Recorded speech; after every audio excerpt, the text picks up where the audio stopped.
नमस्कार. मी चारुदत्त आपटे. इथे मी सह्याद्री हॉस्पिटल्स आणि समवेदनाचा प्रतिनिधी म्हणून आलेलो आहे. आज समवेदनाचा 17वा वर्धापन दिन आणि या निमित्तानं समवेदनाचे आमचे सहकारी, आमचे डोनर्स आणि सह्याद्री सकाळ ज्येष्ठ नागरिक सुरक्षा कवच याचे जे सर्व सभासद आहेत त्यांच्याकरता हा विशेष कार्यक्रम आम्ही आपल्याला सादर करत आहोत. गेले वर्षभर कोविड या विषाणूनं जगभर उच्छाद मांडलेला आहे आणि गेले 1.5 महिना जसं कोविडचा प्रादुर्भाव कमी व्हायला लागला तसा एक नवीन प्रश्न आला की मी लस कुठली घ्यायची. हा टॉपिक इतका गोंधळात टाकणारा आहे की मित्रांनो, खरं सांगतो की अनेक डॉक्टर लोकांना आम्हाला सुद्धा प्रश्न पडलाय की घ्यायचा कुठला, काय mRNA आणि काय लाईव्ह ॲटेन्युएटेड, सगळा गोंधळ होतोय. तर आमच्या मनात जर असा गोंधळ होत असला तर तुमच्या मनात काय होत असेल याची मी कल्पना करू शकतो. आणि म्हणून आपण आज या क्षेत्रातले एक अग्रगण्य नाव असलेले डॉक्टर सुरेश जाधव यांच्याशी संवाद साधणार आहोत. सुरेशजी नमस्कार. या कार्यक्रमामध्ये आपले सहर्ष स्वागत करताना मला खूप आनंद होतोय. सुरेशजींची मी ओळख करून देणार आहे माझ्या पद्धतीने, त्यांना पसंत एखाद्या वेळेस असणार नाही. सुरेश जाधव साध्या मराठीत म्हणजे वॅक्सिनमधले भीष्म पितामह आहेत. 1979 साली जेव्हा सिरम इन्स्टिट्यूट ही एक वर येऊ पाहणारी छोटी वॅक्सिनमधली इंडस्ट्री होती तेव्हापासून डॉक्टर सुरेश जाधव हे त्या संपूर्ण वॅक्सिन डेव्हलपमेंट प्रोग्रॅमचे अध्वर्यू आहेत. हे स्वतः औषधशास्त्रातले डॉक्टरेट आहेत डॉक्टर सुरेश जाधव, आणि वॅक्सिन या विषयावरती मला असं वाटतं त्यांनी संपूर्ण आपलं आयुष्य वाहून घेतलंय. अनेक वॅक्सिन्स सिरम इन्स्टिट्यूटने डेव्हलप केली आणि मला अतिशय सांगायला आनंद होतो की आपल्या पुण्यातल्या या इंडस्ट्रीनी जगात नाव कमवलंय आणि जगातली ही अग्रगण्य किंवा नंबर 1 ची वॅक्सिन प्रोड्युसिंग कंपनी आहे हे आपल्यातल्या अनेक लोकांना माहीत नाहीये. आपल्या पुण्यातलीच भारतीयच कंपनी म्हणजे विशेष नसणार असा आपला टिपिकल भारतीय लोकांचा एक दृष्टिकोन असतो, पण तसं नाहीये. ते सांगतीलच तुम्हाला जास्त माहिती सिरम इन्स्टिट्यूटबद्दल. आणि आपला हा पुणेरी माणूस डॉक्टर सुरेश जाधव हा त्यांचा आज एक्झिक्युटिव्ह डिरेक्टर आहे, अनेक वर्षापासून आहे. तुम्ही सगळ्यांनी वर्तमानपत्र वाचताना तुम्हाला पण अभिमान वाटलाय की सिरम इन्स्टिट्यूटनी पहिलं कोविडचं वॅक्सिन निर्माण केलं आणि त्यात त्यांचा सिंहाचा वाटा आहे. तर असे हे आमचे मित्र डॉक्टर सुरेश जाधव. सुरेशजी, मला वाटतं आपण सुरुवात करताना तुम्ही आम्हाला एक सविस्तर या विषयावरची माहिती द्या. नमस्कार चारू मित्रांनो. बिफोर वी स्टार्ट, मला म्हणजे चारू जेव्हा माझ्याकडे आला तेव्हा त्याला नाही म्हणणं हे शक्य नाही, कारण की मी त्याला आज 28 वर्षापासून ओळखतो. तर त्याच्यामुळे जेव्हा संवेदनासाठी काहीतरी बोला आणि आमच्या लोकांना मार्गदर्शन करा, तेव्हा मला असं वाटलं की मार्गदर्शन करण्याचं तर काही माझं म्हणजे अथॉरिटी आहे असं मला वाटत नाही, पण त्यांचे काही प्रश्न असतील आणि माझ्याकडे उत्तरं असतील तर त्याचं डेफिनेटली उत्तर देण्याचा मी प्रयत्न करेल. पण म्हणजे सुरुवात करायच्या आधी काय म्हणतात त्याला, आपण हाऊसकीपिंगच्या गोष्टी करतो तशा मला 2-3 गोष्टी सांगायची इच्छा आहे. एक म्हणजे मी मराठीमध्ये खूप चांगलं बोलण्याचा माझा सराव नाही आणि हा विषय असा आहे सायंटिफिक वॅक्सिन, तर त्याच्यामध्ये बरेचसे शब्द माझ्याकडनं इंग्लिशमध्ये येण्याची शक्यता आहे किंवा एखाद्या वेळेला वाक्यसुद्धा येतील, तर त्याबद्दल मला माफ करावं. सुरेशजी, आपण निर्धास्त इंग्रजीत बोलला तरी हरकत नाही. मित्रांनो, विद्या विनयने शोभते. ज्या माणसाने आपलं 40 वर्षाचं आयुष्य वॅक्सिन डेव्हलपमेंटमध्ये घातलंय त्या माणसाची ही भाषा. वॅक्सिन या विषयाकडे मी का वळलो, कारण की मी बेसिकली फार्मासिस्ट. त्याच्यामध्ये वॅक्सिन ह्या विषयाकडे जाणारे लोक बहुतेक इम्युनॉलॉजी, मायक्रोबायोलॉजिस्ट असे असतात. पण कुठेतरी मला असं वाटलं की माझी PhD करताना मी हाफकिन इन्स्टिट्यूटमध्ये गेली मुंबईला आणि पर्टुसिस वॅक्सिन ह्या विषयावर काम केलं. तेव्हाच असं वाटलं की आपण जर ह्या वॅक्सिन विषयामध्ये जास्ती काम करू शकलो तर वॅक्सिन हा असा एक प्रकार आहे औषधांचा की हा जगभरामध्ये it is recognise as the most cost effective invention ever made. म्हणजे सगळ्यात स्वस्तातलं औषध, पण सगळ्यांच्या माणसांचा प्राण तो वाचवू शकतो आणि हे प्रूव्ह झालेलं आहे. याच्यासाठी आपण ज्या एज ग्रुपमधले लोक आहात संवेदनाचे, ते नक्कीच त्यांना ह्या गोष्टीची जाणीव असेल की आपण ह्या करोना काही आपल्याला पहिल्यांदा दिसलेला नाही आहे. आपण बऱ्याचशा साथी पाहिलेल्या आहेत.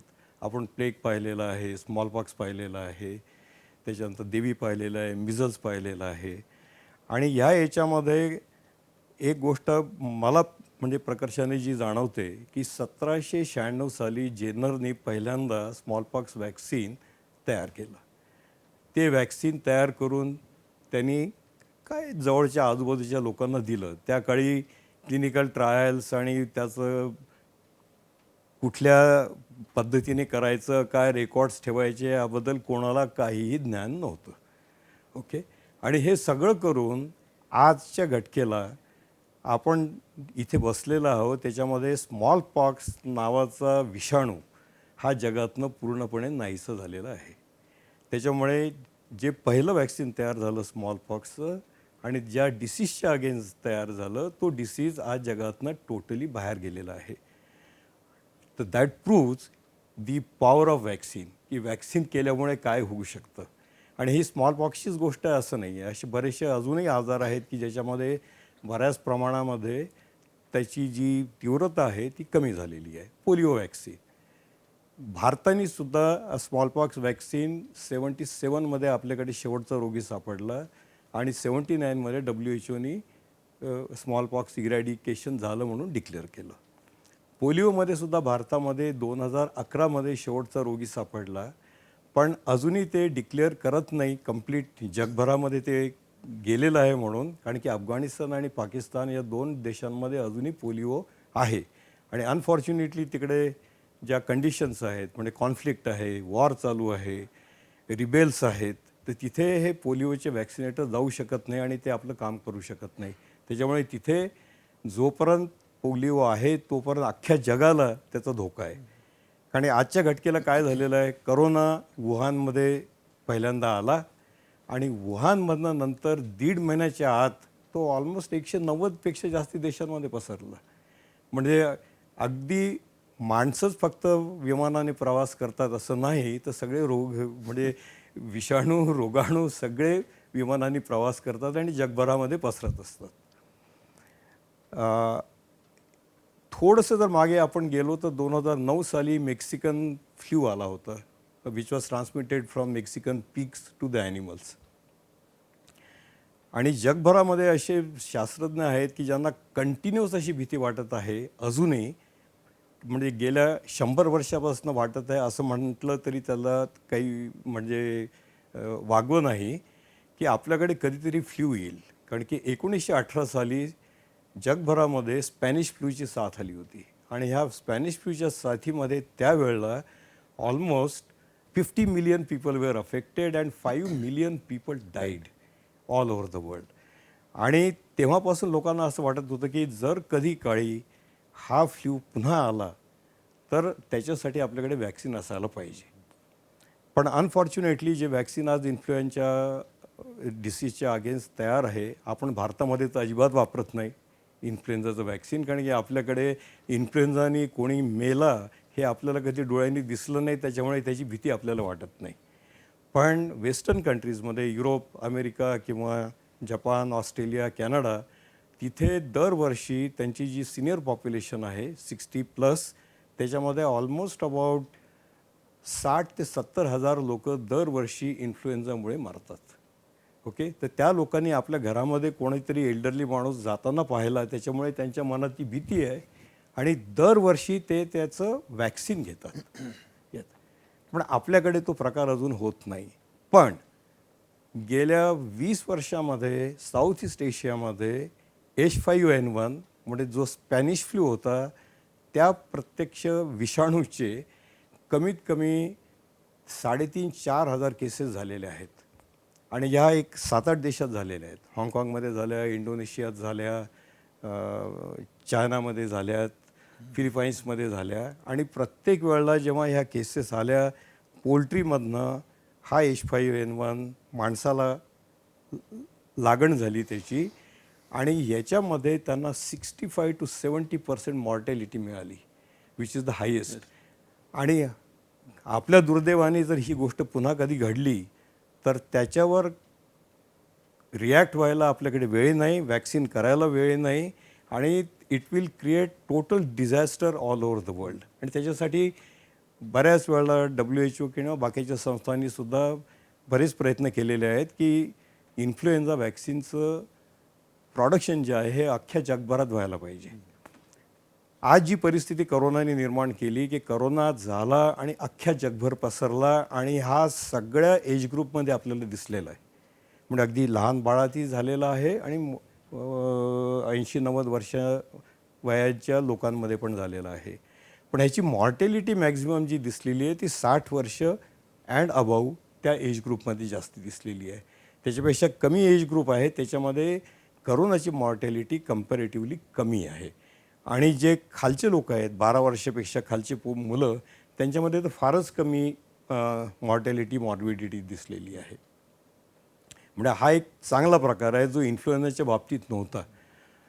पण आता करोना आल्यामुळे सगळ्यात पहिल्यांदा लोकांची जी इच्छा होती की ह्याच्या अगेन्स्ट काय करायला पाहिजे. औषधं आहेत, इमिजिएटली कुठलीही औषधं तयार नव्हते, पण अँटी रिट्रो व्हायरल ज्याला म्हणतात की जे विषाणूंवर काम करतात किंवा व्हायरसच्या अगेन्स्ट ॲक्ट करतात, अशी औषधंसुद्धा जास्ती प्रमाणात अजून तयार होत नाहीत. आणि जे होतात ते भयंकर एक्सपेन्सिव्ह आहेत, फार महाग आहेत.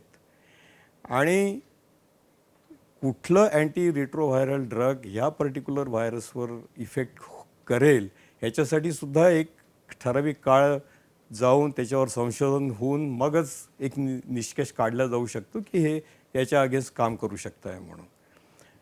सिमिलरली वॅक्सिन, आता वॅक्सिन तयार करताना मी तुम्हाला सांगितलं त्याच्याप्रमाणे की वॅक्सिन्स आर डेफिनेटली इफेक्टिव्ह, पण वॅक्सिन तयार करायला एक ठराविक काळ लागतो.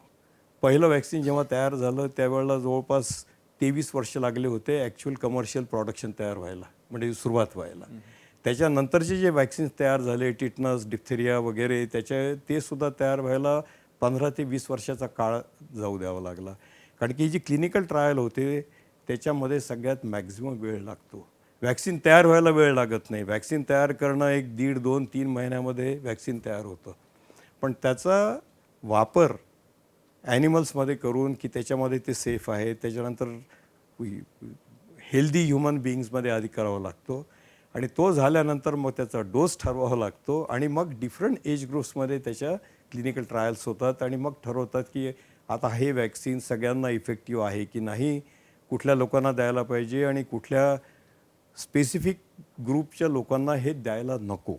आणि बरेचसे वॅक्सिन्स हे प्रेग्नंट मदर्सला देता येत नाही, हे लहान बाळांना देता येत नाही. आणि काही ठराविक जर तुम्हाला इम्युनॉलॉजिकल डेफिशियन्सी असेल, काही बाकीचे आजार असतील, आनुवंशिक आजार असतील तर त्याच्यासाठी हे वॅक्सिन त्यावेळेला देता येत नाहीत. पण हा सगळा अभ्यास व्हायला बरेच वर्ष लागतात. पण याच्यामध्ये सुद्धा जर आपण गेल्या एक 10-15 वर्षाचा इतिहास पाहिला, ज्यावेळेला H5N1 वॅक्सिन तयार झालं, हे वॅक्सिन मल्टीनॅशनल कंपनीजनी जे इन्फ्लुएन्झा वॅक्सिन नेहमी तयार करतात 5 महिन्यामध्ये बाजारात आणलं आणि ते वापरायला पण सुरुवात केली. त्याच्यामुळे वॅक्सिन करायला खूप वेळ लागतो आणि आजपर्यंत असं घडलेलं नाही हे चुकीचं आहे. आपल्याकडे एक्झाम्पल्स आहेत असं झालेलं आहे. आणि ते का झालं ह्याच्या कारणासाठी की इन्फ्लुएन्झा वॅक्सिन हा it's a vaccine of 3 or 4 different viruses. WHOच्या 1500 लॅबोरेटरी जगभरामध्ये काम करतात आणि त्यांचं काम एकच आहे की त्या different states, different countries, different डिस्ट्रिक्टमध्ये स्प्रेड आऊट झालेले आहेत आणि त्या एरियामध्ये कुठले इन्फ्लुएन्झाचे पेशंट्स त्या हॉस्पिटलमध्ये ॲडमिट होतात, त्यांचं ते व्हायरस काढून ते चेक करतात की कुठला व्हायरस ह्या वर्षी ह्या सीझनमध्ये जास्ती रोग देण्यासाठी इफेक्टिव्ह आहे. इफेक्टिव्ह म्हणण्यापेक्षा रिस्पॉन्सिबल आहे. आणि मग सगळा जगभराचा अभ्यास केल्यानंतर ते डिसाईड करतात की जग त्यांनी 2 भागामध्ये डिवाईड केलेलं आहे. एक सदर्न हेमिस्फिअर आणि एक नॉर्दर्न हेमिस्फिअर. नॉर्दर्न हेमिस्फिअर म्हणजे जिथे थंडी आहेत वरचे, म्हणजे आपल्याकडे इंडियाचाही जरी विचार केला तर दिल्लीच्या वरचा जो एरिया आहे तो नॉर्दर्न हेमिस्फिअरमध्ये जातो आणि खालचा जो एरिया आहे तो सदर्न हेमिस्फिअरमध्ये जातो. तर अख्खा आफ्रिका, ब्राझील हा जो एरिया आहे हा सदर्न हेमिस्फिअरचा एरिया झाला. जे वॅक्सिन नॉर्दर्न हेमिस्फिअरमध्ये इफेक्टिव्ह आहे ते वॅक्सिन सदर्न हेमिस्फिअरमध्ये इफेक्टिव्ह राहील याची गॅरंटी नाही. म्हणून हे दोन वेगळ्या प्रकारचे वॅक्सिन आणि वेगवेगळे स्ट्रेन त्या पर्टिक्युलर सीझनमध्ये जे जास्ती विध्वंस घालत आहेत ते WHO डिसाईड करतं आणि मॅन्युफॅक्चरर्सला कळवतं की आता तुम्ही हेच फक्त स्ट्रेन्स वापरा आणि ह्याचं वॅक्सिन 6 महिन्यानंतर तयार करा जे वापरण्यामध्ये येईल. आणि असलं वॅक्सिन हे दरवर्षी लोक युरोप अमेरिकेमध्ये घेतात, आपण आपल्याकडे घेत नाही. या आता ज्या वेळेला करोना आला त्यावेळेला परिस्थिती ही झाली की करोना व्हायरस हा ह्याच्या आधी 2 आपल्याकडे काय म्हणता येईल त्याला एंडेमिक्स येऊन गेले, पॅन्डेमिक नाही. एक सार्स आणि एक मर्स. आणि ते जे व्हायरसेस आहेत तो सार्स व्हायरस आणि किंवा मर्स झाला तो व्हायरस हा याची फॅमिली आणि करोनाची फॅमिली ही सारखी होती. आपल्या सुदैवाने आणि त्या विषाणूच्या दुर्दैवाने बोथ सार्स आणि मर्स हे जेव्हा आले 6 ते 7 महिन्यात किंवा 8 महिन्यामध्ये ते जस्ट व्हॅनिश्ड. ज्या स्पीडनी आले त्या स्पीडनी त्यांनी लोकांना इन्फेक्ट केलं, काही लोक त्याच्यामध्ये गेलेसुद्धा. पण बाय द टाईम कंपन्यांनी त्याच्यावर रिसर्च करून काही वॅक्सिन तयार केलं तोपर्यंत हे व्हायरसेस किंवा तो डिसीज निघून पण गेला. तर त्याच्यामुळे जे काही संशोधन केलेलं होतं ते काही पुढे कंपन्यांनी नेलं नाही, कारण की त्याच्यामध्ये उगीच जास्ती एक्सपेन्स करून त्याचा उपयोग काही होणार नव्हता. पण जेव्हा करोना आला तेव्हा लक्षात आलं की हा सेम फॅमिलीचा आहे.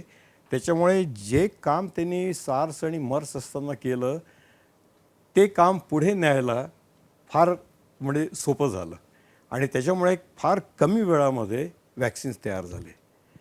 आणि 2000 सालापासून एक अत्यंत चांगली गोष्ट घडलेली आहे की बिल अँड मेलिंदा गेट्स फाउंडेशननी त्यांच्या ग्रँड चॅलेंजेसच्या ग्रँट्सखाली लोकांना 1 मिलियन ते 10 मिलियन $US ग्रँट्स दिल्या.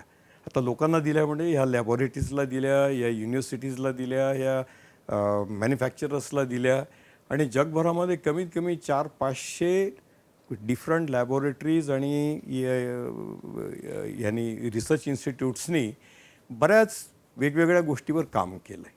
त्यांनी नवीन टेक्निक्स तयार केले, नवीन वॅक्सिन कसं तयार करायचं which will be much better, yield जास्ती होईल, त्याची टॉक्सिसिटी कमी होईल किंवा ते कमी वेळात तयार होईल, त्याचं ईल्ड जास्ती होईल, त्याला स्टॅबिलायझर लागणार नाही, त्याला स्टोरेज कंडिशन्स आपल्या नॉर्मल याच्यामध्ये ठेवता येईल.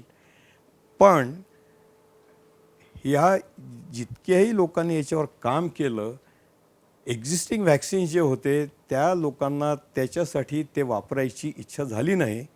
Only from commercial point of view की तुम्ही जर आज नवीन वॅक्सिन तयार केलं आणि एक्झिस्टिंग वॅक्सिनच्या बरोबर जर तुम्हाला त्याची कंपॅरिझन करायची असेल तर तुम्हाला एक डबल ब्लाइंड क्लिनिकल ट्रायल करायला पाहिजे आणि ती ट्रायल इफिकसी ट्रायल असायला पाहिजे. म्हणजे इफिकसी दाखवायला की हे आमचं नवीन केलेलं प्रॉडक्ट जे आहे हे जास्ती सुपिरियर आहे. आणि त्याच्यासाठी तुम्हाला कमीत कमी $250-300 मिलियन खर्च करावे लागतात. And no manufacturer had the काय म्हणतात त्याला intention to spend that kind of money की हे खर्च करून मी हे एक्झिस्टिंग वॅक्सिन आहे त्याच्या इतपतच आहे की त्याच्यापेक्षा चांगलं आहे हे प्रूव्ह करून व्हॉट इज द गेन. आणि तो गेन जर जास्ती नसेल तर commercially that whole proposition was not very viable. So people had not use these new techniques for the existing one. पण ज्यावेळेला करोना आला त्यावेळेला ही all these new techniques could be use because this was the new disease, new virus and first time they were working on it. But result was in a way very intriguing and according to me devastating. First time for one product, one disease, 322 different products are being developed at this moment. जगभरामध्ये जितक्याही laboratories आहेत त्यांनी काय जे काही develop केलेलं आहे ते त्यांना प्रत्येकाला प्रूव्ह करायला 322 new candidates are being prepared only for one disease corona. Okay. पण त्याच्यामुळे ज्या लोकांनी मी आधी म्हटल्याप्रमाणे की सार्स मर्सच्या प्लॅटफॉर्मवर काम केलेलं आहे किंवा दुसऱ्या प्लॅटफॉर्म्सवर काम केलेलं आहे, ते लोक पुढे गेले. कारण की त्यावेळेला आजकाल असं झालेलं आहे की तुमच्याकडे ॲक्च्युअल व्हायरस यायची गरज नाही आहे. तुम्हाला ते त्याचं बॅकबोन सांगतात की याच्यामध्ये ह्या गोष्टी आहेत, तर तुम्ही त्याप्रमाणे ते तुमच्या लॅबोरेटरीमध्ये तयार करा आणि you can use it by genetically engineering that particular product. पण आजच्या घटकेला जर तुम्ही पाहिलं रिअल परिस्थिती, तर मी म्हणेल की जवळपास 60 वॅक्सिन्स आजच्या घटकेला हे फेज 2 आणि फेज 3 मध्ये आहेत करोनाचे. ओके, त्याच्यानंतर 154 वॅक्सिन्स हे फेज 1 आणि फेज 2 मध्ये आहेत आणि ऑलमोस्ट अबाउट 107 वॅक्सिन्स हे प्री डिटर्मिनेशन स्टेजमध्ये आहेत. आता प्रश्न हा येतो की इतके वॅक्सिन जर तयार होणार असले तर खरोखर कुठलं वॅक्सिन खरंच चांगलं आहे, काय आहे. आणि डॉक्टर असो किंवा काय म्हणतात त्याला मेडिकल अथॉरिटीज असो, दे डायरेक्टर ऑफ आपलं हेल्थ असो, मिनिस्टर ऑफ हेल्थ असो, ते कसं डिसाईड करणार आहे की कुठलं vaccine is better for me. आणि त्याच्यासाठी पहिले एक तर वॅक्सिन तयार व्हायला पाहिजे, ते वॅक्सिन लायसन्स व्हायला पाहिजे आणि ते वापरायला पाहिजे. याच्यात दुसरी गोष्ट अशी पण घडलेली आहे की हा पिरियड फार कमी मिळालेला असल्यामुळे आणि आपल्याला वॅक्सिनची गरज असल्यामुळे याची जी फेज 3 क्लिनिकल ट्रायल आहे ही जास्ती काळ केलेली नाही आहे. त्याच्यामुळे हे वॅक्सिन स्टेबल आहे का, आणि स्टेबल असेल तर ते किती काळ स्टेबल आहे, त्याच्यानंतर ह्याची इफिकसी किती आहे आणि हे किती काळ ह्याचा इफेक्टिवनेस राहू शकेल, हे फक्त आपल्याला रिअल टाईम स्टडीज सांगू शकतात. हे तुम्ही इमॅजिन नाही करू शकत. म्हणजे वॅक्सिन तयार केल्यानंतर त्या टेम्परेचरवर ठेवून ते 2 वर्षांनी वापरलं, 3 वर्षांनी वापरलं आणि तरी ते इफेक्टिव्ह आहे, देन ओनली यू कॅन कन्क्लुझिव्हली से की हे इतक्या दिवसांनी हे इफेक्टिव्ह राहील. पण आजच्या घटकेला मी इतकंच सांगू शकेल की ऑफकोर्स मी मार्चमध्ये माझं वॅक्सिन तयार झालं असेल, मी एप्रिलमध्ये माझ्या क्लिनिकल ट्रायल्स किंवा ॲनिमल स्टडीज केल्या, मेपासून क्लिनिकल ट्रायल सुरू केल्या, मेपासून आजपर्यंत डिसेंबरपर्यंत माझं वॅक्सिन इज वर्किंग ब्युटिफुली. तर 7 महिने माझ्या वॅक्सिनला डेफिनेटली लाईफ आहे. पण there are some statistical method की हे जर तुम्ही वेगवेगळ्या टेम्परेचरवर ठेवून ते पुन्हा टेस्ट केलं तर तुम्हाला कळू शकतं की ह्या रूम टेम्परेचरला ठेवलं तर इतके दिवस राहू शकेल, 2 to 8 डिग्रीजला ठेवलं तर इतके दिवस राहू शकेल, त्याच्यापेक्षा खाली टेम्परेचरला ठेवलं तर इतके दिवस राहू शकेल. आणि त्याप्रमाणे तुम्ही त्याची शेल्फ लाईफ आणि त्याची इफेक्टिव्हिटी ही डिटर्मिन करू शकता. कारण की शेवटी आपल्याला वॅक्सिन घेताना ते सेफ आहे का, सगळ्यात इम्पॉर्टंट गोष्ट, ते इफेक्टिव्ह आहे का, ते किती वेळ आपल्याला घेता येईल, ते कुठल्या स्टोरेज कंडिशन्समध्ये आपल्याला ठेवायला पाहिजे आणि त्याचं ईज ऑफ ऑपरेशन काय आहे. कारण की नुसतं टेम्परेचर ठेवलं आणि मी डिस्ट्रिक्टमधनं तहसीलला गेलो, तहसीलमधनं तालुका प्लेसला गेलो, विलेजला गेलो, त्यावेळेला जर मला काही चेंजेस दिसले त्याच्या टेम्परेचरमध्ये, तर ते वॅक्सिन इफेक्टिव्ह राहणार की नाही राहणार या बघण्यासाठी सुद्धा काही स्टडीज मला करावं लागतात. तर या फॉर्च्युनेटली एक गोष्ट घडलेली आहे की आता ॲक्च्युअली 4 वॅक्सिन्स हे लायसन्स झालेले आहेत. पण हे सगळे जे लायसन्स झालेले आहेत हे इमर्जन्सी यूजसाठी लायसन्स झालेले आहेत आजच्या घटकेला. म्हणजे फायझरचं वॅक्सिन असो, मॉडर्नाचं वॅक्सिन असो, स्पुटनिक वॅक्सिन असो की चायनीज वॅक्सिन असो, हे सगळे इमर्जन्सी यूजसाठी लायसन्स झाले. याचा अर्थ हे वॅक्सिन सध्या हे आपल्याला बाजारामध्ये आपल्या केमिस्ट स्टॉकिस्टकडे मिळणार नाहीत. हे गव्हर्नमेंटला सप्लाय करावे लागतील आणि गव्हर्नमेंट विल डिसाईड कोणाला द्यायचं, काय द्यायचं. Fortunately government of India has already come out with a very nice paper how to implement it. त्यांनी सगळ्या स्टेट गव्हर्नमेंट्सला पाठवलेलं आहे, सगळ्या हेल्थ अथॉरिटीजला पाठवलेलं आहे, प्रायव्हेट हॉस्पिटल्समध्ये पण पाठवलेलं आहे. आणि त्यांनी एक ठरवलेलं आहे की आपल्याकडे पहिल्यांदा ऑफकोर्स फ्रंटलाईन वर्कर्स जे आहेत, हेल्थ वर्कर्स म्हणजे त्याच्यात डॉक्टर्स आले, नर्सेस आल्यात, मामा मावश्या सगळे आलेत. त्याच्यानंतर सिक्युरिटी स्टाफ आला हॉस्पिटलचा, त्याप्रमाणे पोलीस डिपार्टमेंट आलं, होमगार्ड्स आलेत. त्याच्याशिवाय 50 वर्ष आणि अधिक वयाचे जे लोक आहेत ते त्यांना सेकंड प्रिफरन्समध्ये येतील आणि 50 वर्ष आणि खालचे पण ज्यांना कोमॉर्बिडिटीज आहेत हे थर्ड कॅटेगरीजमध्ये येतील. आणि बाय द टाईम हे होईपर्यंत कंपन्या will already start working on going at the lower age. कारण की आज ज्या क्लिनिकल ट्रायल्स झालेल्या आहेत त्या 18 वर्ष आणि अबाव वर्ष झालेल्या आहेत. त्याच्यामुळे आपल्याला जे काही इंजेक्शन अवेलेबल होईल ते 18 वर्ष आणि त्याच्या वरच्या लोकांनाच देता येतं. त्याच्या खालचे जे लोक आहेत त्यांना सध्या तरी ते देता येत नाही. आणि सुरुवातीलाच मी सांगितल्याप्रमाणे त्या लोकांना तेवढं द्यायची एवढी गरज पण नाही. कारण की कोविडचा जो प्रादुर्भाव आहे हा प्रकर्षाने हा 30 वर्षाच्या वरती जे वय आहे त्या लोकांमध्ये जास्ती दिसतो आपल्याला. पण एकदा ह्या स्टडीज झाल्या 18 वर्षाच्या खाली पण ते सेफ आहे, त्याच्यानंतर सगळ्या लोकांना सुद्धा ते देता येईल. पण त्याच्यासाठी काही काळ आपल्याला वाट बघावं लागणार आहे. याच्याशिवाय तुमचे काही प्रश्न असतील तर मला विचारा and I am ready to answer them. मित्रांनो, सुरेशजींनी एक उल्लेख केला, बिल आणि मेलिंडा गेट्स. मी त्यांची ओळख करून देताना एक महत्त्वाची गोष्ट विसरलो होतो. WHO एक ॲपेक्स बॉडी आहे WHO वॅक्सिन कमिटीत. आमचे मित्र सुरेशजी हे 10 वर्षापासून त्या कमिटीत आहेत आणि त्यांच्या खांद्याला खांद्या लावून आहे असतात बिल गेट्स. मला सुरेशजीने एक फार छान गोष्ट सांगितली. ते म्हणले, अरे मला चारू या बिल गेट्स बांच्याबद्दल भयंकर आदर वाटतो. म्हणलं का हो? तो म्हणले, तो मीटिंगला इतका वाचून येतो की मी पण गृहपट करून जावं असं वाटतं मला. इतका तो ज्ञानी माणूस आहे. बिल गेट्स हा फक्त श्रीमंत नाहीये, हा त्याला ज्ञानोपासना या गोष्टीची अतिशय हौस आहे. आणि त्याची एक औदार्य तुम्ही बघताय की करोडो नाही शेकडो करोडो रुपये तो वॅक्सिनेशनच्या संशोधनाकरता खर्च करतोय. असो, सुरेशजी मला एक प्रश्न विचारायचा आहे की सर्व आमचे जे सुशिक्षित मंडळी आहेत त्यांचा एक महत्त्वाचा प्रश्न आहे की अहो mRNA, लाईव्ह ॲटेन्युएटेड म्हणजे वॅक्सिनचे काय प्रकार आहेत काय?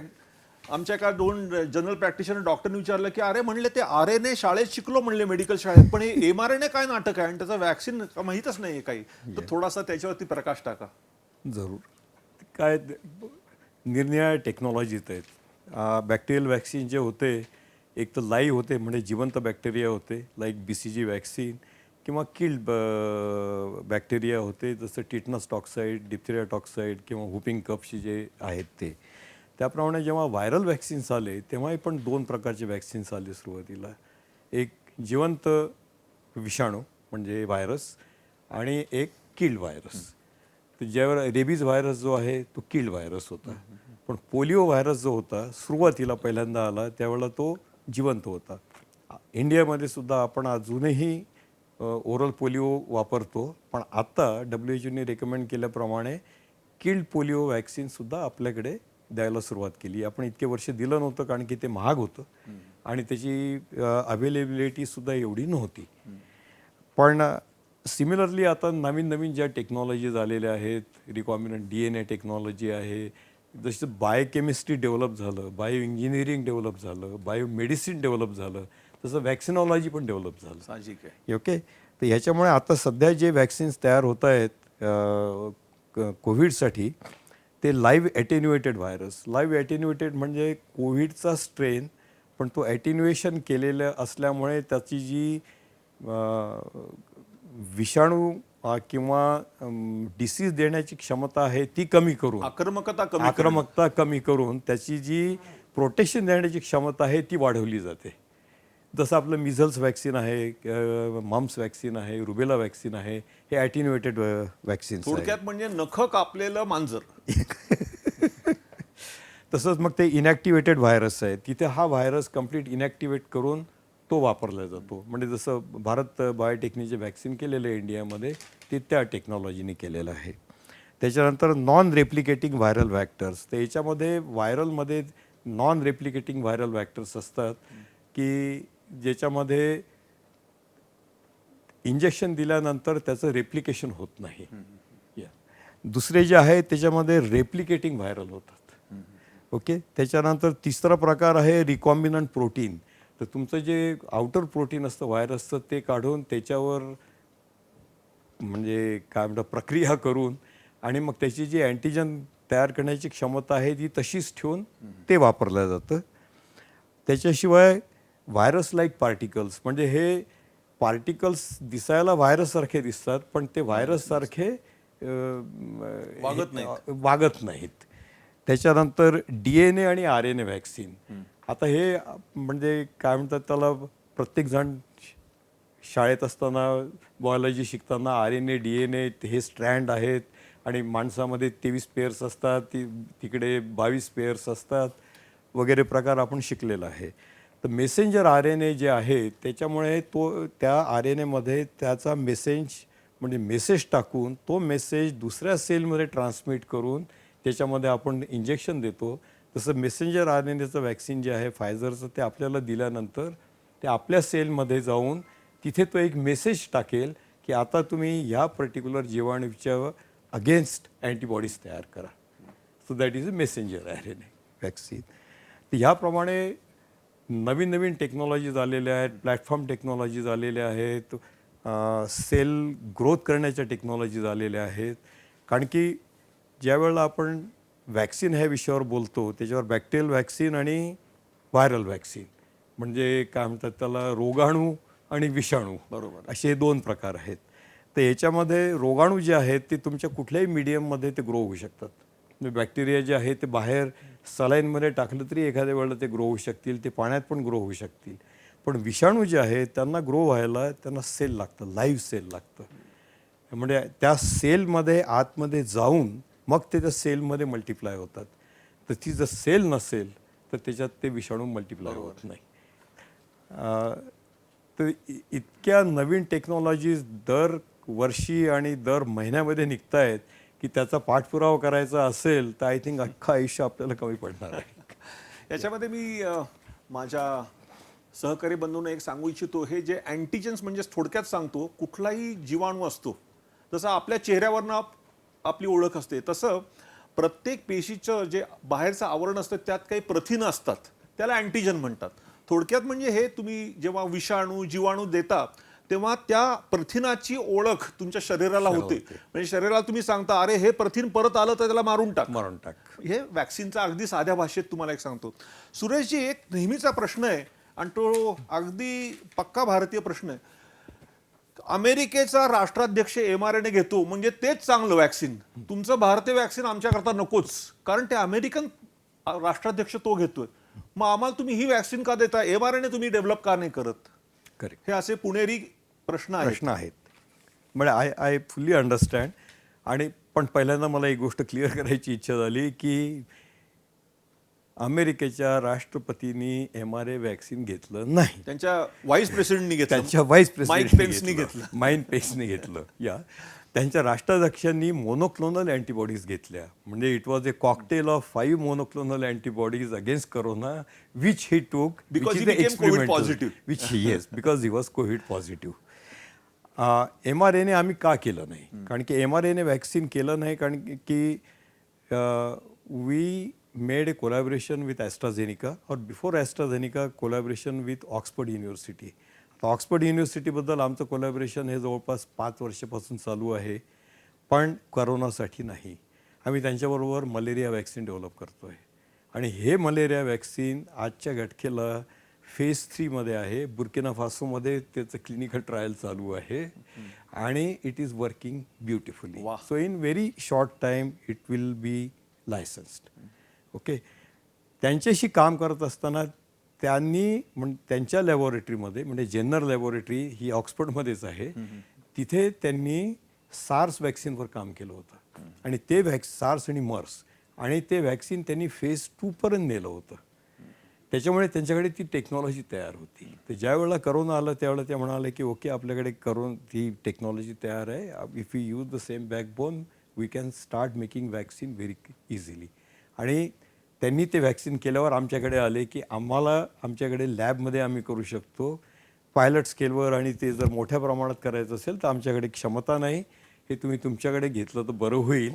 That's how we collaborated with them. Okay. आमच्या श्रोत्यांना सांगा की सार्स आणि कोविडचं काय नातं आहे? कारण अनेक लोकांना तो गोंधळ होईल. सार्स, मर्स काय म्हणतं आणि कोविड.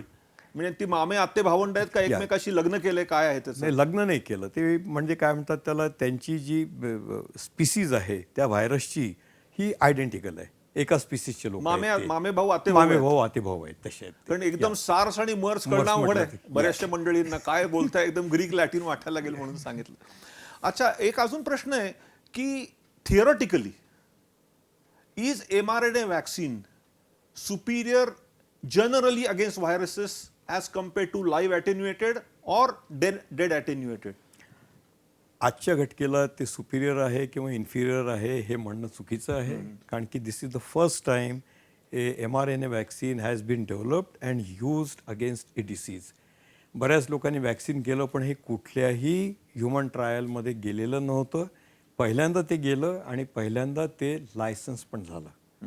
ओके, त्याच्यामुळे याची इफेक्टिव्हिटी, सेफ्टी, क्षमता किती चांगली आहे आणि किती दिवस ती कंटिन्यू राहील हे कळायला फक्त time is the only thing which will tell us. म्हणजे पुढच्या एक 5-10 वर्षामध्ये आपल्याला कळेल हे जास्ती चांगलं आहे की चांगलं नाही आहे.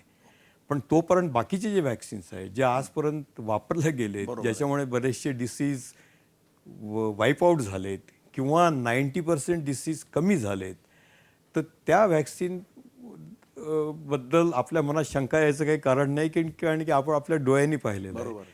युरोपमध्ये डिप्थेरियानी किती लोक मरत होते. ओके, पण साधं washing of the hands and improving your sanitation, diphtheria is wiped out. बरोबर, कम्प्लिटली.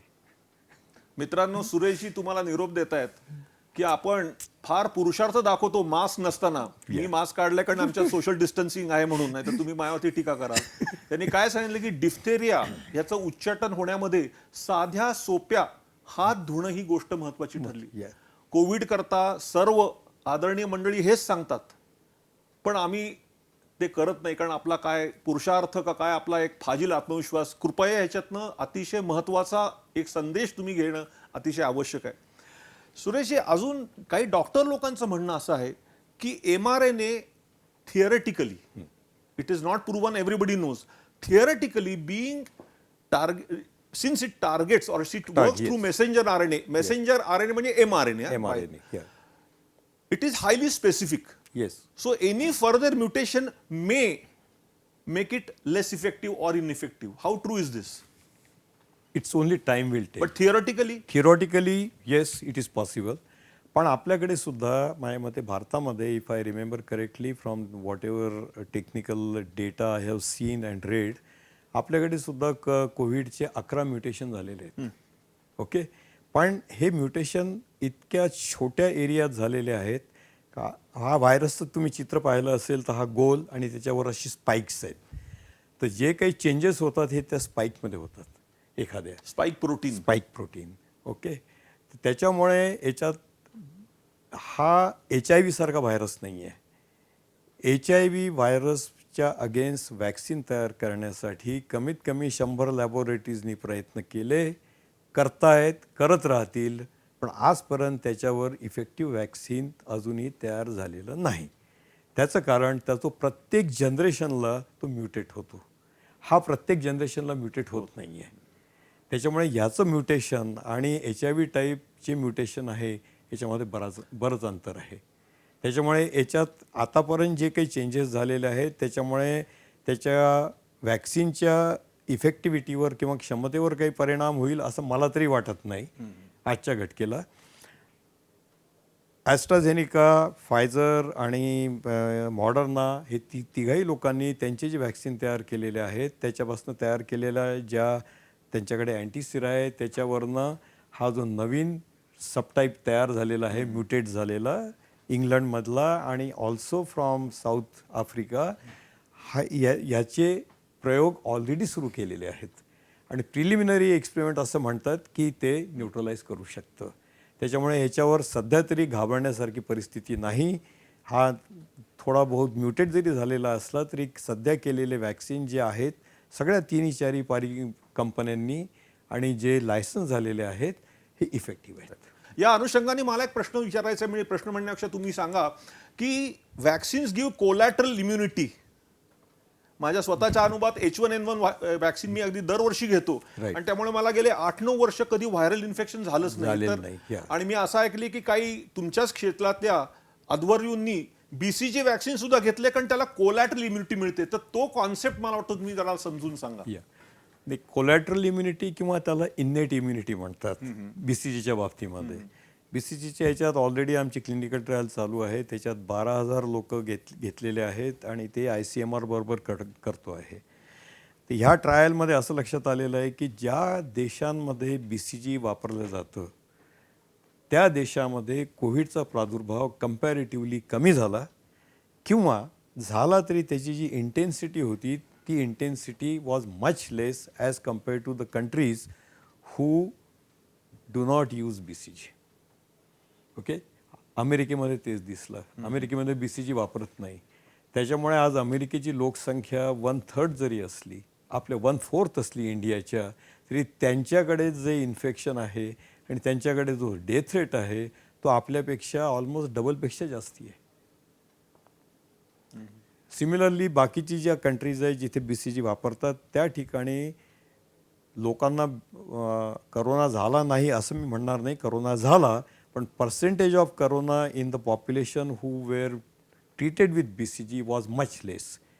आता हे असं एक्झॅक्टली का होतं ह्याचं शास्त्रीय कारण अजूनपर्यंत तरी पिनपॉईंट झालेलं नाही आहे, पण त्याच्यामध्ये जी इन्नेट इम्युनिटी देण्याची क्षमता आहे ही डेफिनेटली आहे. इनफॅक्ट बीसीजीच्या बाबतीत तर मी हे सांगेल की आमच्याकडे काही बऱ्याच लोकांनी बीसीजी घेतलं. आम्ही नवीन एक बीसीजी तयार करतो आहे, रिकॉम्बिनंट बीसीजी, ते पण घेतलं. ज्या लोकांनी हे बीसीजी घेतलं त्या लोकांमध्ये गेले 1.5 ते 2 वर्षामध्ये कंटिन्युअस सर्दी होणं ते किंवा खोकला होणं, ॲलर्जिक रिॲक्शन येणं ह्या कमी झालेल्या आहेत. त्याचा खरोखर त्या वॅक्सिनेशनशी संबंध आहे की नाही हे आता स्टडी अजून सुरू आहे. स्टॅटिस्टिकल पण एक कन्क्लुजन डेफिनेटली काढता येईल की हे ज्या लोकांनी बीसीजी घेतलेलं आहे त्यांच्यामध्ये बाकीचे जे डिसीज येतात, पर्टिक्युलरली ॲलर्जिक डिसीज, नेहमी येणारा सर्दी पडसा, फ्ल्यू, हे कमी झालेलं आहे. फारच अतिशय महत्त्वाची ही माहिती आहे कारण हा खूप लोकांच्या मनात प्रश्न आहे. आणि काय झालं की एकदा व्हॉट्सॲप युनिव्हर्सिटीत 2 आठवड्यापूर्वी एक 4-5 या क्षेत्रातल्या अग्रगण्य माणसांनी सांगितलं की मी वॅक्सिन घेणार नाही.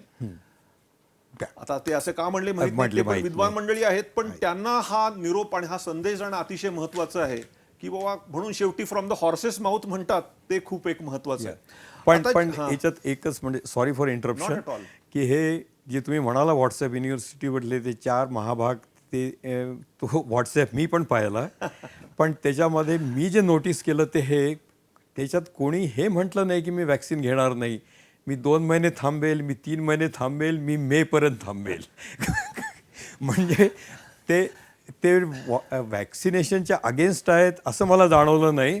फक्त they are trying to be more sure की कुठलं वॅक्सिन येतं आहे आणि कुठलं वॅक्सिन जास्ती सेफ आहे आणि कुठलं मी घ्यायला पाहिजे. But the sad part is की बहुसंख्य vaccines have proven technology. So when people, senior people from this field say it sends a wrong message. That's what I am saying. Absolutely. आता काही आमच्या साहजिक आहे जे कुटुंब वत्सल जो आपल्यातला एक भाव असतो त्यांचे प्रश्न आहेत, किंवा कुटुंबात मला माझ्या बहिणीला कोविड होऊन गेलाय, मग मी वॅक्सिन घेण्याची गरज आहे का? आहे.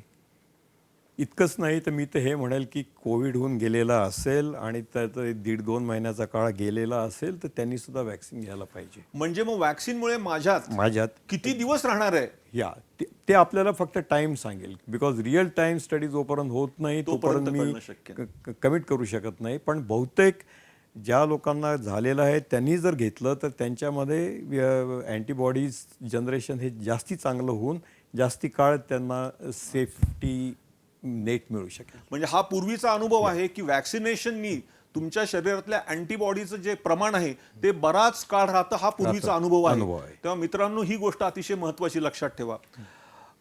पुढचा प्रश्न आहे की खरं म्हणजे तुम्ही उत्तर दिलेत, पण लोकांचे प्रश्न आहेत म्हणून मी वाचून दाखवतो की मी दरवर्षी घ्यायचं का दर 6 महिन्याने घ्यायचं?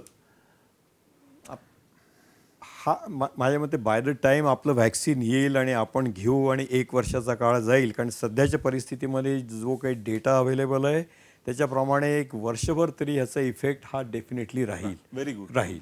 त्याच्यामुळे ज्या वेळेला तुम्हाला वॅक्सिन मिळेल आणि तुमचा वर्षाचा काळ पूर्ण होईल तोपर्यंत आपल्याकडे अजून कमीत कमी 6 महिने ते 9 महिन्याचा डेटा राहील, which can give us some guarantee की हे अजून 1.5-2 वर्ष अजून चालेल की नाही चालणार. पण तो हा स्टडी आपण कंटिन्यू करणार आहे आणि त्याच्यामुळे हे 2 वर्ष इफेक्टिव्ह राहील की 3 वर्ष राहील हे आपल्याला थोड्या वेळातच कळेल. मित्रांनो, मी हा जो संदेश आहे तो मी तुम्हाला माझ्या भाषेत सांगतो. अहो, तुमच्या साध्या मोटरसायकलचं तुम्ही सर्व्हिसिंग दर 6 महिन्याला वर्षाला करता, तेव्हा दर वर्षाला एक टूच करून घ्यायला काहीच हरकत नाहीये. फार साशंकता आणि संशयखोरी दाखवू नका, कृपया यांचं ऐका. बरं असो, ह्या भाषेचा उपयोग खूप पेशंट वर्गाला होतो म्हणून मी आपली अशी भाषा वापरतोय. पुढचा प्रश्न असा आहे त्यांचा की हा टिपिकल प्रश्न आहे की आमच्या मते ह्या कंपन्या सगळ्या मार्केटमध्ये ॲडव्हर्टाइजमेंट करून हे नफेखोरपणा चाललेला आहे. बरोबर. आता याला मी तर काय डॉक्टर म्हणून उत्तर देऊ शकत नाही, पण तुमच्या तोंडून ऐकणं जास्त महत्वाचं आहे. प्रश्न हा आहे की नफेखोरपणा कशाला म्हणायचं. कारण की वॅक्सिन इंडस्ट्री जेव्हा वॅक्सिन तयार करतं आणि किंवा आजपर्यंत करत होतं, हे मोस्टली 80% वॅक्सिन्स हे लहान बाळांसाठी आहेत. ओके, इन्फंट वॅक्सिनेशन ज्याला म्हणतो किंवा प्रायमरी इम्युनायझेशन म्हणतो. आणि हे प्रायमरी इम्युनायझेशनसुद्धा 1 वॅक्सिन, 2 वॅक्सिन, काही वॅक्सिन 3 वॅक्सिन. म्हणजे तुम्ही प्रत्येक माणसासाठी 1, 2, 3 पोलिओसारखा असेल जिथे लोकांनी म्हणजे स्पेशल इम्युनायझेशन डेज केले, 10 डोसेस दिले असतील. या 10 डोसेस शिवाय त्या मॅन्युफॅक्चररला ह्याच्यापासून काय बेनिफिट आहे. म्हणजे जे काही त्याला प्रॉफिट करायचं असेल जन्मभराचं ते ह्या 10 डोसेसवर करायला पाहिजे. राईट. तुम्ही आज एक गोळी घेता, आज म्हणजे साधी क्रोसिनची गोळी बघा, तर ती क्रोसिनची गोळीसुद्धा तुम्ही 3, 4, 5 रुपये देताय. आज ब्रँडेड गोळी गेली तर तुम्ही 10 रुपयापर्यंत देताय. आज कुठलंही नवीन अँटीबायोटिक आलं तर माझ्या मते ते 100 रुपयाच्या खाली एक कॅप्सूल नाही आणि तुम्हाला तो कोर्स 5 दिवसांचा घ्यावा लागतो. म्हणजे 500 रुपये तुमचे कमीत कमी, ते जर 500 मिलीग्रामची असेल तर, 200 मिलीग्रामची असेल तर ते अजून बरोबर 1000 रुपये तुम्हाला खर्च करावे लागतात. आणि आज तुम्हाला फक्त चहाच्या कपाच्या किमतीमध्ये जर ते वॅक्सिन मिळत असेल त्या आणि तुम्हाला आयुष्यभराचं प्रोटेक्शन मिळत असेल तर त्याच्याकडे प्रॉफिटेरिंग करता की नाही करत हा विषयच नाही. खरं. लोक प्रॉफिटेरिंग करत नाही असं मी म्हणणार नाही. म्हणजे तुमच्या माहितीसाठी मी एक एक्झाम्पल देतो, not criticising anybody or what, पण न्यूमोकोकल वॅक्सिन आज जे अवेलेबल आहे मार्केटमध्ये हे मॅन्युफॅक्चर केलेलं आहे बाहेरच्या देशातील कंपन्यांनी. हे वॅक्सिन अमेरिकेमध्ये आज $180 मिळतं 1 डोस. 3 डोजेस लागतात न्यूमोकोकल वॅक्सिनचे. सेम कंपनी सेम वॅक्सिन गावीला देतं आणि गावीला जेव्हा देतं ते $3.5 देतं. त्यांना गावी म्हणजे माहीत असणार नाही. तर गावी माहीत नसेल तर Gavi is global alliance for vaccine and immunization, another organization which was created by fund of $1 billion from the Gates foundation in 2000. किंवा बाकीचे सगळे गव्हर्नमेंट्स आलेत, particularly government from the Europe, Norway, Britain, France, या लोकांनी maximum पैसे दिलेत त्यांना आणि ती ऑर्गनायझेशन अजून चालू आहे. In fact even for COVID they have started a small, काय म्हणता येईल त्याला, I will not say organisation, a facility, त्याला कोव्हॅक्स फॅसिलिटी म्हणतात. ओके. या कोव्हॅक्स फॅसिलिटीमध्ये $8.5 बिलियन त्यांनी कलेक्ट केलेले आहेत. $8.5 बिलियन. आणि हे $8.5 बिलियन 192 देश त्या कोव्हॅक्स फॅसिलिटीचे ऑलरेडी मेंबर झालेले आहेत, including India. And they have asked Gavi to procure the vaccine and supply it to them. म्हणजे Gavi will procure the vaccine from all the manufacturers from all over the world and then they will supply to these various governments who have become part of the COVAX facility. Initial payment will be done by Gavi, but countries will have to give the payment. मित्रांनो, लक्षात ठेवा, pneumococcal vaccine म्हणजे लहान मुलांना जो pneumonia होतो त्याच्या विरुद्ध असतं ते.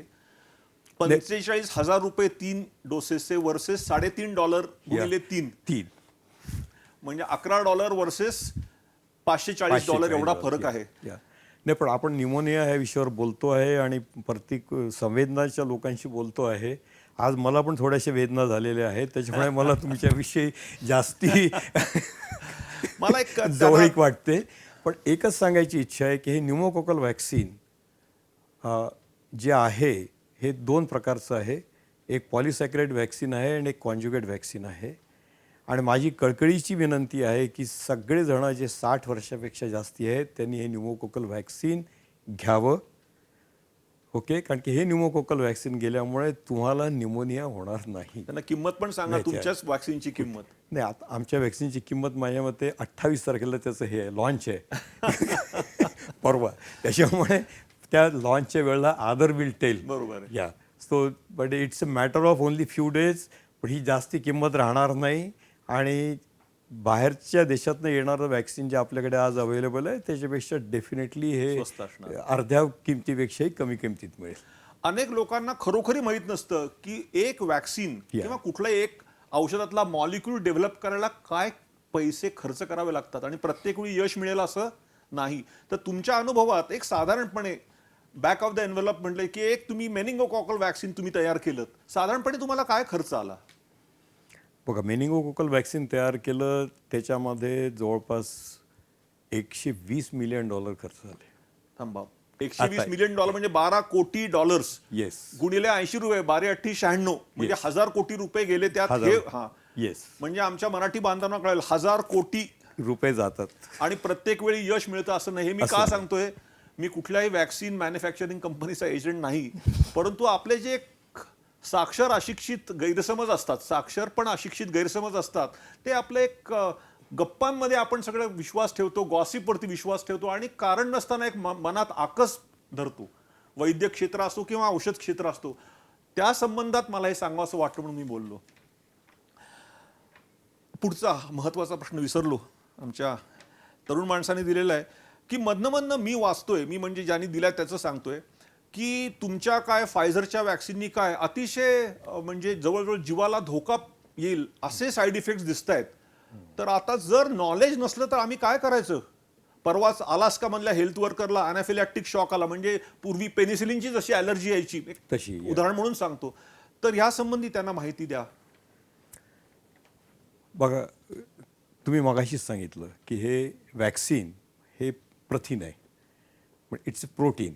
म्हणजे ते बॅक्टेरियल ओरिजिनचं असो का व्हायरल ओरिजिनचं असो, vaccine basically is a protein. आणि कुठलंही प्रोटीन हे तुमच्या शरीरात दिलं आणि हे जर बाहेरचं प्रोटीन असेल तर हे रिॲक्ट करणार.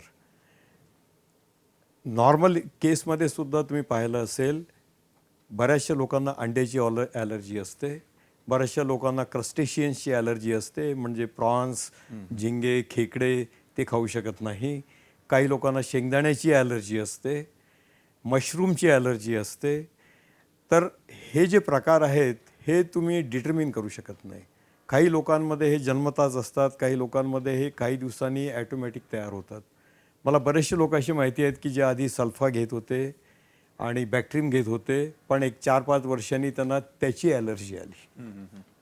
ओके, त्याच्यामुळे मेडिसिनची ॲलर्जी, पेनिसिलिनची ॲलर्जी हे नवीन नाही आहेत. त्याप्रमाणे वॅक्सिन याची हे 100% सेफ राहील आणि त्याची ॲलर्जी कोणाला होणार नाही हे चुकीचं आहे. पण तुमच्या शरीराची घडण जी असेल त्याच्याप्रमाणे तुमचं शरीर त्याच्याशी रिॲक्ट करतं. काही लोक जास्ती रिॲक्ट करतात, काही लोक कमी रिॲक्ट करतात. त्याच्यामुळे प्रत्येक वेळेला वॅक्सिन दिल्यानंतर मॅन्युफॅक्चररचं सांगणं असतं डॉक्टर लोकांना की ज्या लोकांनी ते वॅक्सिन घेतलेलं आहे त्यांना कमीत कमी 15 मिनटं अर्धा तास तुमच्याकडे बसून ठेवा डिस्पेन्सरीमध्ये, बघा त्यांच्यावर काही रिॲक्शन होते आहे का आणि मगच त्यांना जाऊ द्या. 10 वर्षापूर्वी 15 वर्षापूर्वी अशी परिस्थिती होती की आपल्याकडे दरवर्षी दर महिन्यात कुठे ना कुठे आज इकडे रिॲक्शन आली, तिकडे रिॲक्शन आली, 10 लोक गेले, 10 लोकांना सिरियस ॲनाफिलॅटिक शॉक आला, हे येत होतं. या 10 वर्षात ते बंद झालं, कारण that is the part of education. या करोना वॅक्सिनबद्दल जे फायझरबद्दल आपण म्हटलेलं आहे ते ऑक्सफर्डमध्ये म्हणजे इंग्लंडमध्ये एका क्लिनिकल ट्रायलमध्ये कोणाला तरी ट्रान्सफर मायलिटिस झाला. तो ट्रान्सफर मायलिटिस हा वॅक्सिनी झाला की अजून कशाने झाला हे इन्व्हेस्टिगेशन व्हायच्या आत त्यांनी ती ट्रायल थांबवली, स्टॉप केली, पॉज केली आणि जेव्हा इन्व्हेस्टिगेट केल्यावर कळलं की ह्याचा आणि व्हॅक्सिनचा संबंध नाही, ती ट्रायल पुन्हा सुरू झाली. अलास्कामध्ये सुद्धा त्या नर्सेसना जे आलं ते आता बाहेर येत आहे की ते व्हॅक्सिनशी त्याचा संबंध नव्हता. It was something else. OIC. It was something else. Transverse myelitis म्हणजे दोन्ही पाय जाणं या. पण ते परत आले त्यांचे, कारण त्यांना पण आता परत आले हे मीडिया देत नाही. हे मीडिया देत नाही. अलास्का मधल्या नर्सला व्हॅक्सिनचा संबंध नव्हता हे मीडिया हे देत मीडिया नाही. देत मी नाही. जे व्हॉट्सअप युनिव्हर्सिटी म्हणतो तर Yeah. तो जो म्हणजे माझ्या पण मनात थोडासा राग आहे. Yeah. हे हाफ इन्फॉर्मेशन आणि त्याच्यामुळे अतिशय निगेटिव्ह सगळी कम्युनिकेशन कम्युनिकेशन होतं. अगदी हे फारच शेवटची फार महत्वाची आता एकाने प्रश्न विचारला की from this angle, from the angle of reaction to a protein, common sense is which can be wrong many times की मेलेल्या व्हायरस पासून तयार केलेलं वॅक्सिन हे जास्त सुरक्षित. हो, तर त्या संबंधी इन थिअरी हो, इन रियालिटी नाही. ते व्हायरस मेलेला असो का व्हायरस जिवंत असो, रिॲक्शन यायची त्याला येते. प्रोटीन तर प्रोटीनच आहे. हे प्रश्न असतात हे पेशंटचे. त्याच्यामुळे त्याची रिॲक्शन जी होणार आहे ही मेलेल्या व्हायरसमुळे होणार नाही आणि जिवंत व्हायरसमुळेच होईल, हे चुकीचं आहे. असं काही नाही. मला वाटतं माझ्याकडे जी प्रश्नांची यादी आहे त्यातले सगळे महत्वाचे प्रश्न संपलेले आहेत आणि मला वाटतं आपण बरेच दमवलेल्या लोकांना आता शेवटचा the $1 million question so to say, तुमचं वॅक्सिन येणार कधी? आम्ही ऑलरेडी काय म्हणता येईल त्याला इमर्जन्सी यूजसाठी अप्लिकेशन केलेलं आहे आणि जितका डेटा त्यांना पाहिजे होता तो सगळा डेटासुद्धा आता DCGIला दिलेला आहे. आणि हा डेटा बघणं, कारण की आता म्हणजे to be very honest it's a voluminous data. शेवटचा डेटा जो आम्ही दिला तो 19,000 पानं होते. That was only related to the safety of this product in almost about 50,000 people in UK, in South Africa, in Brazil and in India. मित्रांनो 19,000 पानं, आमच्या मेडिकल पुस्तकांची पण जाडी उडी नसते हो. या आणि मग आता हे त्यांच्याकडे दिल्यानंतर DCGIचे लोक, त्यांची सायंटिफिक ॲडवायझरी कमिटी बघतील, चालतील, त्यांचं काम चालू आहे. माझ्या एक्सपेक्टेशनप्रमाणे मला असं वाटतं की पुढच्या 1 ते 2 आठवड्यामध्ये हे वॅक्सिन डेफिनेटली लायसन्स व्हायला पाहिजे. वॅक्सिन बद्दल सुरेशजी आता माहिती झाली. आता मी एका वैयक्तिक पातळीवरती मी अतिशय हृद्य गोष्ट आमच्या मित्राकडनं ऐकली होती. ती अशी की मेनिंगोकॉकस म्हणजे मेनिंजायटिस लहान मुलांना जो होतो त्याच्यावरती ह्यांच्या वॅक्सिननी लाखो मुलांचे जीव आफ्रिका या खंडात वाचले होते. बर्किना फासो, मगाशी त्यांनी एक उल्लेख केला. बर्किना फासो एक छोटासा देश आहे, म्हणजे आपल्या पुणे जिल्हा किंवा थोडासा पुणे जिल्ह्यापेक्षा थोडा मोठा देश आहे आणि तो आफ्रिकेच्या पूर्वेला पश्चिमेला जो सेनेगल देश आहे त्याच्या थोडासा पूर्वेला हा देश आहे. तर तिथे यांची मोठी ट्रायल आता पण चालली आहे. पण ती मेनिंगोकॉकसची जी गोष्ट आहे ती मला वाटतं आपल्या सगळ्यांना सांगा, म्हणजे त्यांना कळेल की ह्या वॅक्सिननी खरोखरी समाजाला केवढा उपयोग झालाय. बघा, हे मेनिंजायटिस इन्फेक्शन किंवा मेनिंजायटिस काय म्हणता येईल त्याला, मेंदूदाह हा आफ्रिकेमध्ये वॉज व्हेरी कॉमन. दरवर्षी सहारामध्ये जी हवा आहे ती जानेवारी ते जूनमध्ये ती उडून ती आफ्रिकेत जाते आणि ज्या पट्ट्यामध्ये जाते त्याला ते मेनिंजायटिस बेल्ट म्हणतात, or that is also known as sub-Saharan African belt. त्याच्यामध्ये सुरुवातीला 16 देश होते, आजच्या घटकेला 26 देश आहेत. ज्यावेळेला आम्ही ते वॅक्सिन करायला सुरुवात केली, कारण की वॅक्सिन त्यावेळेला तयार होतं बिग फार्माचं, पण त्यांना आफ्रिकेत विकायचं नव्हतं, कारण की त्यांना 50 सेंटपेक्षा जास्ती महाग नको होतं आफ्रिकन लोकांना, आणि ह्या लोकांना ते $3.5-4 कमी द्यायची इच्छा नव्हती. त्याच्यामुळे ते वॅक्सिन कधीच आफ्रिकेत पोचलं नाही. ज्यावेळेला आमच्याकडे आले आणि आम्ही सांगितलं की आम्ही वॅक्सिन करू, आम्ही ते 40 सेंटमध्ये तयार करून ते वॅक्सिन दिलं. आणि हा फोटो आहे की ज्या दिवशी आम्ही ते वॅक्सिन बुर्किना फासोमध्ये लॉन्च केलं 6 डिसेंबर 2011. आणि स्पेशालिटी अशी की बुर्किना फासोमध्ये 6 डिसेंबर ते 16 डिसेंबर म्हणजे ह्या 11 दिवसांमध्ये त्यांनी 11 मिलियन लोकांचं वॅक्सिनेशन केलं. म्हणजे from the age group of 2 to 29 11 million लोकांचं 11 मिलियन लोकांचं 10 वॅक्सिनेशन दिवसात. त्यांनी 10 दिवसात केलं. त्याच्या आधी त्यांनी 8 महिने ट्रेनिंग दिलं. Everything was in place and they implemented that. आणि हाच प्रकार बाकीच्याही देशांमध्ये घडला तिथे. आजच्या घटकेला अख्ख्या आफ्रिकन खंडात आम्ही almost about 394 million doses supply केलेले आहेत. 394 मिलियन डोसेस. आणि ज्या लोकांनी ते वॅक्सिन घेतलं त्याच्यामध्ये एकही मेनिंजायटिस एची केस नाही. ओके. एकदा मी वॉशिंग्टनला गेलो होतो आणि I was travelling from airport to my hotel. आणि माझा जो टॅक्सी ड्रायव्हर होता तो he was a black American. So बोलायला सुरुवात झाली, तुम्ही कुठले. तर तो म्हणाला की मी बुर्किना फासोचा आहे. म्हटलं असं. म्हटलं I have gone to Burkina Faso couple of times. तर म्हणे when was that? I said I was there in 9, I was there in 8, I was there in 11. तर म्हणे what do we do? त्याला म्हटलं आम्ही वॅक्सिन तयार करतो. म्हणे is it the meningitis A vaccine? I said yes, it is the meningitis A vaccine. And you make it and you make it. Okay. हॉटेलला पोचल्यानंतर the gentleman refused to take money from me. तो म्हणे what you have done for my country and what I have seen devastation which I don't see now is ultimate. Great.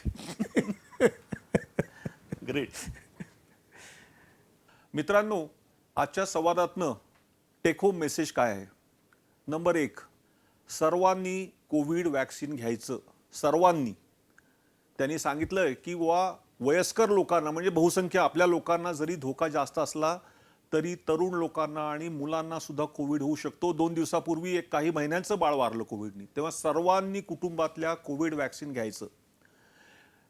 सुरेशजींनी सांगितलंच की ही vaccine सरकारतर्फे येणार आहेत. तेव्हा नफेखोरी हा विचार मनातनं काढून टाका.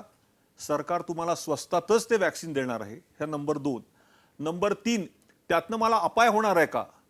तर साध्या भाषेत उत्तर म्हणजे वॅक्सिननी, लसींनी तुम्हाला काहीतरी भयंकर होण्याची शक्यता पुण्याच्या प्रसिद्ध रस्त्यावरून होणाऱ्या अपघातापेक्षा कमी शक्यता आहे, एवढं कृपया लक्षात ठेवा.